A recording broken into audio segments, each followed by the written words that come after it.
BJP core committee की बैठक भाजपा मुख्यालय में होगी। यह बैठक और विधानसभा चुनाव की रणनीति को लेकर की जाएगी चर्चा। प्रदेश अध्यक्ष सीपी जोशी की अध्यक्षता में होगी ये बैठक। चुनाव प्रभारी सहित कोर कमेटी के सदस्य भी इस बैठक में रहेंगे मौजूद।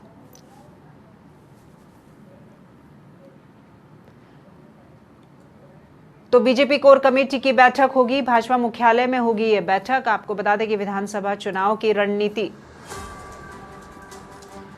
तो बीजेपी ऑफिस से इस वक्त हमारे संवाददाता पिंटू सिंह हमारे साथ में लाइव जुड़ गए हैं। हम रुक करते हैं पिंटू सिंह की तरफ। जी पिंटू, बीजेपी कोर कमेटी की जो बैठक है वो होगी और भाजपा मुख्यालय में यह बैठक की जाएगी। विधानसभा चुनाव की रणनीति को लेकर यहां चर्चा की जाएगी। क्या कुछ रणनीति और क्या स्ट्रेटेजी रहेगी आगामी चुनाव में अपनी जीत दर्ज करने के लिए?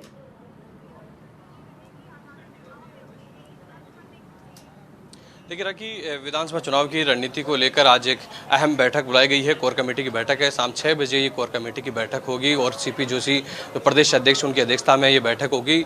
चुनाव प्रभारी प्रहलाद जोशी सहित तमाम जो कोर कमेटी के सदस्य हैं वो मौजूद रहेंगे। लेकिन ये कोर कमेटी की बैठक काफ़ी अहम हो जाती है क्योंकि थोड़े ही दिनों में, क्योंकि चर्चा है कि 5 अक्टूबर के बाद में राजस्थान में आचार संहिता लागू हो सकती है और आचार संहिता के साथ ही अब कहीं ना कहीं बीजेपी को एक आक्रामक भूमिका के तौर पर चुनाव प्रचार की रणनीति अपनानी होगी। उसी को लेकर आज बैठक में चर्चा होगी, खासतौर पर टिकट वितरण को लेकर। यह चर्चा है कि आजकल में कभी भी पहली सूची आ सकती है, लेकिन पहली सूची के साथ ही बगावतों का दौर भी शुरू होगा क्योंकि अभी से जो लगातार ये चर्चाएं चल रही है, संभावित प्रत्याशियों की जब सियासी गलियारों में चर्चा हो रही तो कहीं ना कहीं विरोध के स्वर भी तेज हो गए। ऐसी स्थिति में अब कहीं ना कहीं पार्टी की जिम्मेदारियां ज़्यादा बढ़ जाती है। एक तरफ कांग्रेस से भी लड़ाई लड़नी पड़ेगी और दूसरी तरफ जो अपनी पार्टी के जो बागी होंगे, जो टिकट चाहते हैं, और ऐसी स्थिति में जब उनको टिकट नहीं मिलेगा तो वो भी चुनावी मैदान में ताल ठोकेंगे। ऐसी स्थिति में इन तमाम चीज़ों से निपटने के लिए रणनीति पर चर्चा होगी। पार्टी के जो कोर ग्रुप के लीडर्स हैं, पूर्व मुख्यमंत्री वसुंधरा राजे, नेता प्रतिपक्ष राजेंद्र राठौड़ सहित तमाम जो केंद्रीय मंत्री हैं, वो लोग यहाँ पर बैठक में मौजूद रहेंगे और कैसे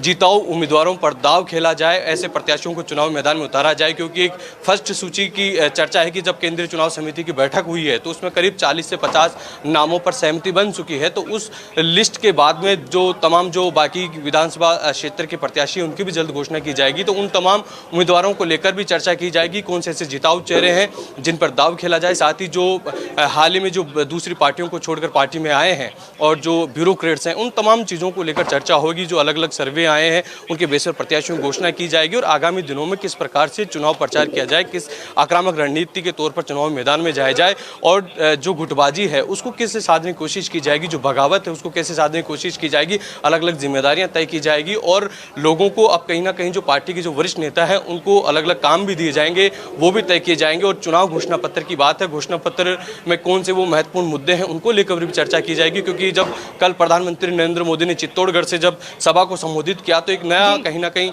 जो मुख्यमंत्री अशोक गहलोत लगातार ये बात कहते हैं कि हमारी योजनाओं को बंद कर देगी बीजेपी, तो उसका भी कल जिक्र प्रधानमंत्री नरेंद्र मोदी ने किया और उन्होंने कहा कि हम इन योजनाओं को आगे बढ़ाएंगे और इनमें जो खामियां उनको दुरुस्त करेंगे और योजनाओं को चालू रखेंगे।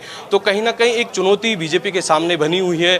गहलोत सरकार की जो फ्लेक्सिबल स्कीम्स है उनको भी कहीं ना कहीं उनको लेकर भी घोषणा पत्र में भी एक कोई ऐसी बड़ी घोषणा है उनको शामिल किया जा सकता है। उन तमाम मुद्दों को लेकर, घोषणा पत्र को लेकर, टिकट वितरण को लेकर और बगावती नेताओं को कैसे साधा जाए, कैसा मैनेजमेंट हो, चुनाव प्रचार की कैसी रणनीति, उन तमाम मुद्दों को लेकर आज इस बैठक में चर्चा होने वाली है। जी पिंटू, वैसे तो देखा जाए तो बीजेपी की तरफ से किसी भी तरह की कोर कसर नहीं छोड़ी जा रही है। जो आपने कहा कि कल नरेंद्र मोदी ने यहाँ पर अशोक गहलोत ने जो उनसे निवेदन जो उनके सामने रखा था कि उनकी जो योजनाएं हैं उन्हें बंद ना किया जाए, तो यहाँ पर मोदी जी ने भी कहा था कि हाँ, हम जन कोई भावना को देखते हुए जो भी जन कल्याणकारी योजनाएं होंगी हम उन्हें बिल्कुल आगे लेकर के जाएंगे। तो बीजेपी जो कार्यकर्ता है, जो बीजेपी पार्टी है, उनका संबल तो कल वैसे ही बढ़ गया होगा कि उनकी तरफ से ये कहा गया है कि कांग्रेस ने अप्रत्यक्ष रूप से अपनी हार स्वीकार कर ली है।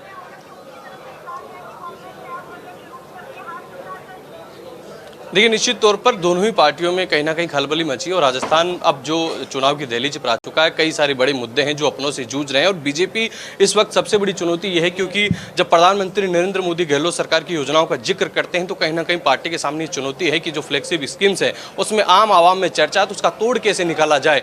अगर प्रधानमंत्री के बयान को देखा जाए तो कहीं ना कहीं वो सफाई थी अशोक गहलोत के जो जिस प्रकार के लगातार बीजेपी में निशाना साध रहे हैं, तो उस पर प्रधानमंत्री नरेंद्र मोदी ने स्पष्ट किया था कि ऐसा नहीं हो कि इन बातों बातों पे आम आवाम अशोक गहलोत की बातों में विश्वास करे और कहीं ना कहीं जनता को लगे कि जो फ्लेक्सिब स्कीम्स वो बंद हो जाएगी और पार्टी के खिलाफ वोट डले। तो इसको चलते खुद प्रधानमंत्री ने स्पष्ट किया है। तो बीजेपी जो सरकार के फ्लेक्सिब स्कीम्स उनको चुनौती मान रही है, इससे ये भी स्पष्ट होता है। लेकिन सबसे बड़ा मुद्दा जो प्रधानमंत्री अशोक गहलोत ने दिया, माफ कीजिए, प्रधानमंत्री नरेंद्र मोदी ने दिया कि किस प्रकार से राजस्थान में जो चुनाव होंगे वो कानून व्यवस्था पर होंगे, पेपर लीक माफियाओं के खिलाफ होंगे। और उन्होंने स्पष्ट कहा था कि पेपर लीक माफियाओं को बख्शा नहीं जाएगा। और ये तस्वीरें यहाँ पर केंद्रीय मंत्री अर्जुन राम मेघवाल की प्रेस कॉन्फ्रेंस शुरू हो रही है, वो हम हमारे दर्शकों को बताने की कोशिश करेंगे। जी, तो यहाँ पर प्रदेश अध्यक्ष सीपी जोशी की अध्यक्षता में बैठक होनी है। फिलहाल अर्जुन राम मेघवाल यहाँ पहुंच गए हैं बीजेपी मुख्यालय, और यहाँ कोर कमेटी सदस्यों की जो बैठक है इसकी शुरुआत अब कुछ ही समय में होने वाली है। तो ये एक्सक्लूसिव तस्वीरें भाजपा मुख्यालय से, ये तस्वीरें आप देख सकते हैं आपकी टीवी स्क्रीन पर, जहाँ पर अर्जुन राम मेघवाल केंद्रीय मंत्री यहाँ पहुँच गए हैं और हमारे संवाददाता पिंटू सिंह यहाँ पर मौजूद हैं और आपसे पल पल की खबर हम आगे भी साझा करते रहेंगे। और कोर कमेटी सदस्य की जो बैठक है, ये बैठक अब कुछ ही समय में यहाँ पर शुरू होने वाली है।